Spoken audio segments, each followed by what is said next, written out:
Yeah.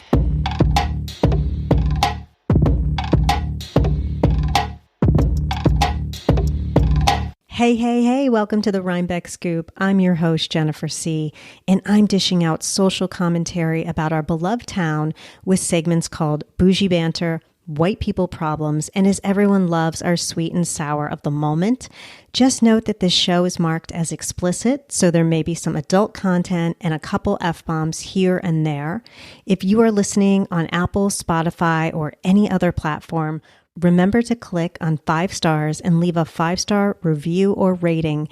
It helps the show so much and especially supports all the hard work that Matty and Jen do producing shows like this one at Radio Free Rhinecliff. Today I'm discussing manageable New Year's resolutions, my psychic predictions for Rhinebeck for 2024, and what our Rhinebeck restaurants should be doing to make more money. Matty and Jen, let me start with my producers. Do you do New Year's resolutions? Is this something that you regularly do? Are you doing New Year's resolutions this year? I celebrate the Jewish New Year, so I don't double dip on my New Year's resolutions. Wow. It's true. I had no idea. Oh my God, you so do. You so know. I didn't know that. What I try to do is I try to review the year, forgive myself, and ask myself to be more patient. That's something that I've done for the last several years. And this year, I said I should just let shit go. Let it go. Let it go. I don't usually have a real resolution like that. I think my general resolution is to learn something new each year. New skill, new anything. And usually it's something mundane, like I need to organize something and I need to put a date that I'm going to finish organizing X. Well, you guys are way more evolved than I am, but I have a few for 2024, and I believe the secret is to make your resolutions manageable. So I'll talk to people and they'll say, I want to go to the gym in 2024 and I'm going to go 6 to 7 days a week and work out 2 hours a day.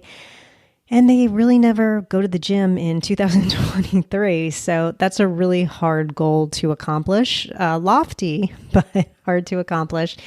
So for me, I think the secret to New Year's resolutions is making them manageable. And here are mine. Number 1, I am going to leave a buffer of 10 minutes before I leave the house to go somewhere because I'm finding that I'm always in a rush. I'm always running around. In fact, the last time I went to my vet appointment, I was running in with my dog. I was bumping into someone on the way and throwing open the door. I didn't even lock my car door, the whole thing. And I said, okay, this is completely out of hand. I need to start leaving earlier and not leaving everything to the last minute. So I really hope to keep to this one. I'm starting to do it already. Number 2, here's the thing. Since high school, I've always had gays around me. I love my gays. They're so fun. They are my people. I had these steadfast gays that were a couple and they divorced and one moved to Abu Dhabi. So I now have none left. So if you are some fun gays here in Rhinebeck, definitely hit me up because I'm looking for some new fun people to hang out with. And number 3, for this radio show, I plan to be more myself, a little more off the cuff. You're going to see more of my personality in the next episodes. I have been podcasting for years now, and what shocked is such a strong word, what surprised me about transitioning to a radio show is it's been a little bit harder than I anticipated. I think because in a podcast or the ones I do, everything has to be really on point. For example, if I'm talking about my autoimmune disease, I can't say, oh, maybe this, maybe that. Everything has to be very researched.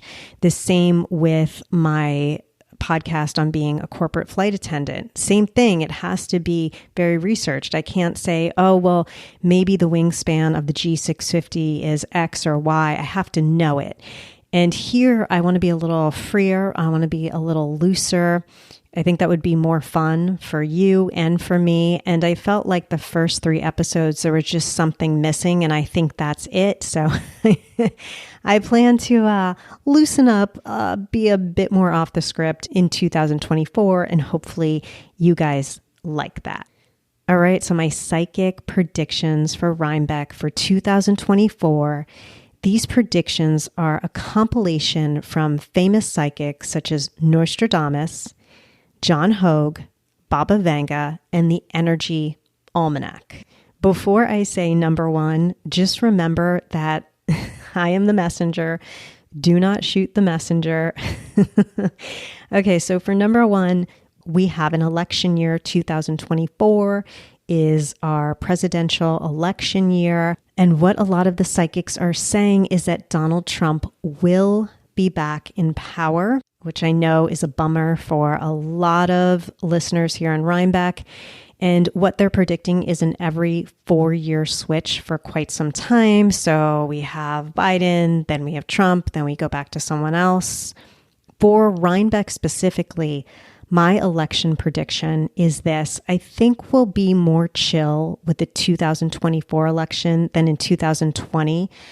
COVID, to me, had a lot to do with this unhealthy obsession of many people just really being sucked into the TV and podcasts and radio shows and newspapers and the whole thing. And they couldn't pull themselves away from the news and actually exhausted themselves. So I understand, because if you look back to 2020, that makes sense. We didn't have a lot to do. But I'm pretty sure, RBK, you've learned from 2020 and you will stay informed, but not unhealthily obsessed. That is my wish for you. Number 2, this isn't so Rhinebeck Center, it's more global. But Russian President Vladimir Putin will be in some trouble. I have read about assassination attempt in regard to a psychic prediction, an actual assassination. 2, he's going to be overthrown by a more Machiavellian person that's going to come in and be his successor. I could see any of these happening. This is very close to me because I wrote a book on Vladimir Putin, and I have a master's degree where Putin was my concentration. I have a master's degree in creative writing and Russian studies from NYU. So I know probably more than the average American about Putin. And for some reason in my book, which by the way was published in 2012, I had written in this book, which was a novel and is in the voice of Putin, that he says something in the book about that when I'm out of power in 2024. So I think it's a really big year for him, and we will see what happens. For those of you that don't know Russian politics, their terms for their presidents are 6 years or not 4 years. And also a lot of people don't know that the Russian president can change the Constitution at will, which we don't do here in the US, but they do, and Putin has done it many times. We'll see if he does something like that. And my prediction is the Baltic countries are in trouble. As I said last episode, I lived in Estonia, Latvia, Lithuania. I think it's going to be very dangerous for them in 2024. I hope not. Estonia is so smart that they started e-citizenship, electronic citizenship. So God forbid they're occupied. That means they will still live on virtually. And that's something you can sign up for, and I plan to sign up for. Number 3, a devastating earthquake may hit the City of Lights in 2024. The City of Lights is known as Paris. So this is a little bit of Boujee Banter and white people problems together. An earthquake had hit France in June 2023 with a magnitude of 5.5. I know that's not Paris. You never know. And this was several psychics who said that. For Rhinebeck, if you travel to Paris in 2024, I would say know the exit map of your hotel, research a bit on how to handle an earthquake before you go, and then you'll just feel good about your trip. Fun fact, my husband proposed to me by writing on a bathroom wall, "Marry me, Jen," in a restaurant in Paris, and it's still there.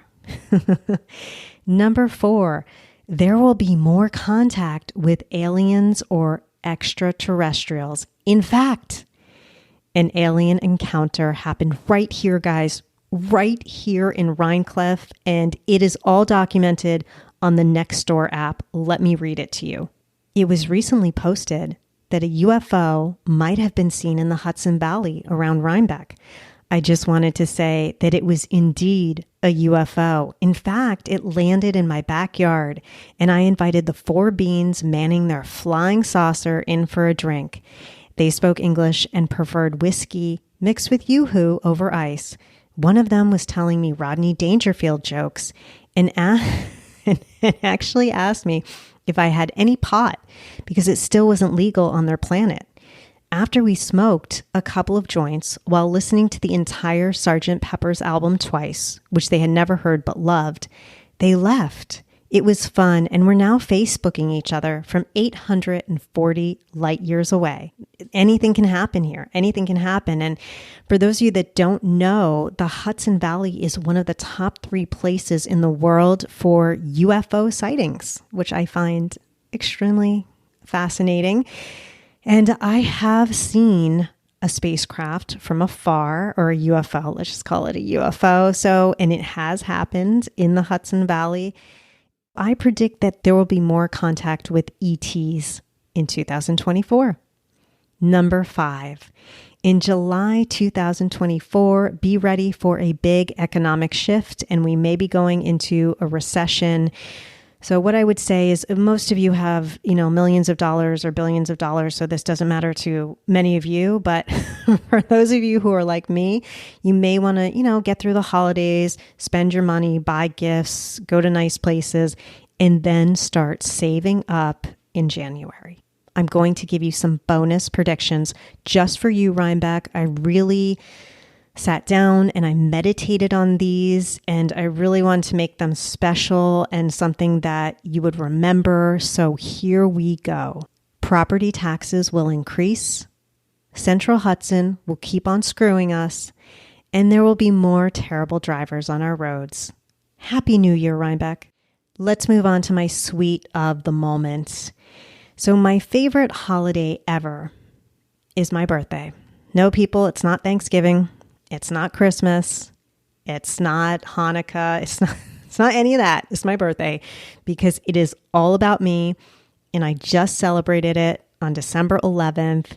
And it was so fun. I turned 46. I know on the podcast cover, I look really young. But I'm not. I'm actually 46.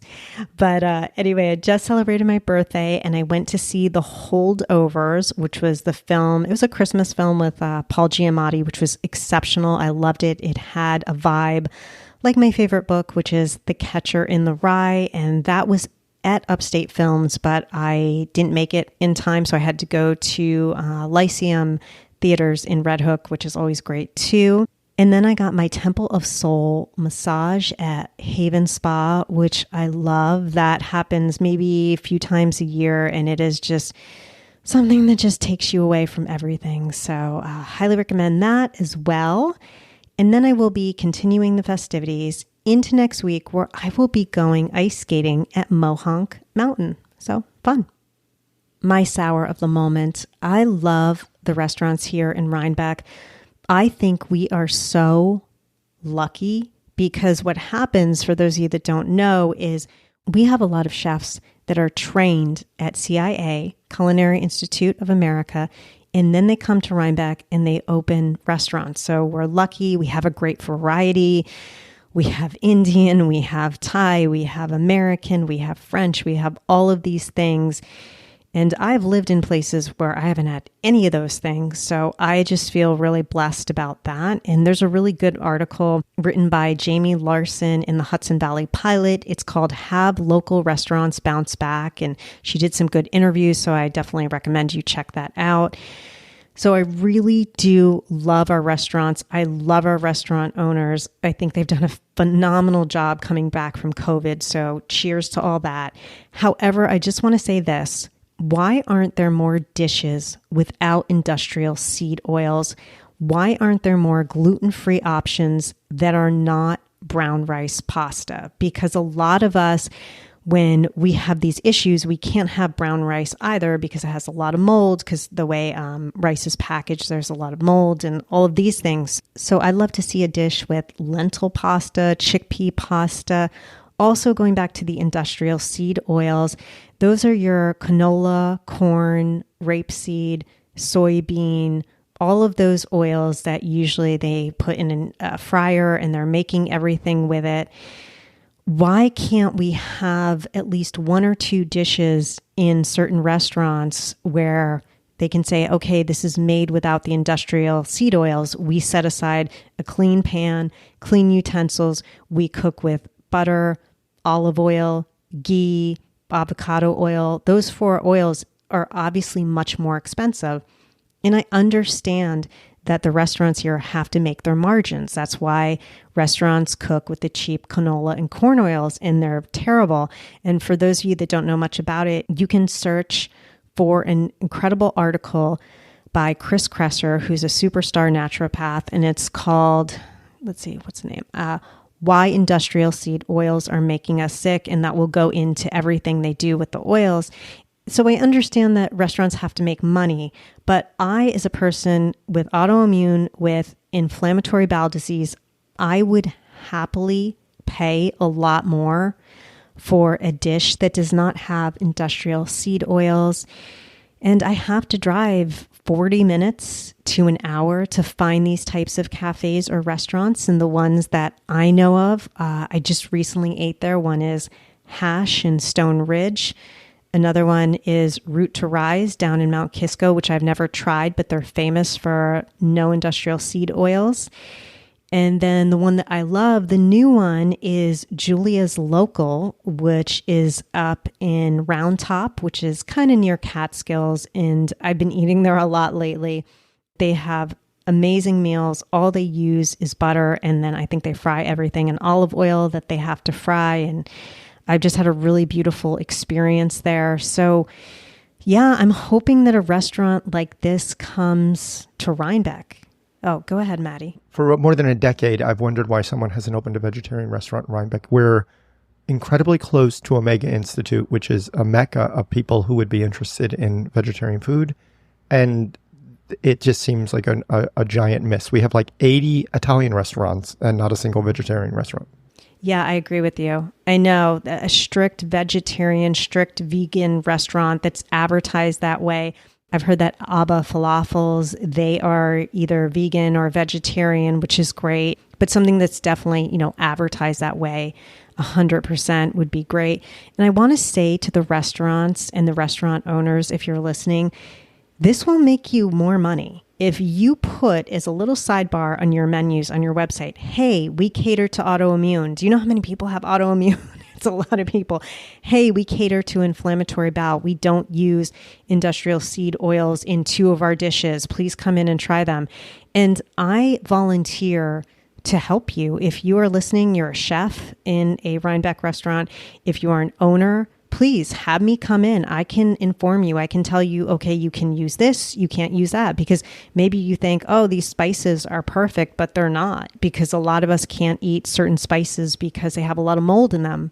So just, I'm just giving that offer out there to make things happier for me and for others who have my situation. If you want to comment or leave feedback on anything I've said today, I'd love to hear all of it. Agree with me. Tell me I'm totally wrong. Whatever you want. Give me the topics you'd like me to discuss. Call and leave a voicemail at 845-307-7446 or email me at comments@radiofreerhinecliff.org. You can check out my 3 podcasts and my vibe at freespiritpodcast.com and follow me on Instagram at freespiritpodcasts. This radio show is produced by me, Jennifer C., Matty Rosenberg, and Jen Hammoud at Radio Free Rhinecliff. Until next time, happy Kwanzaa and happy New Year. The next show will drop on Tuesday, January 9th, 2024. See you in 2 weeks. Love you, RBK. Yeah.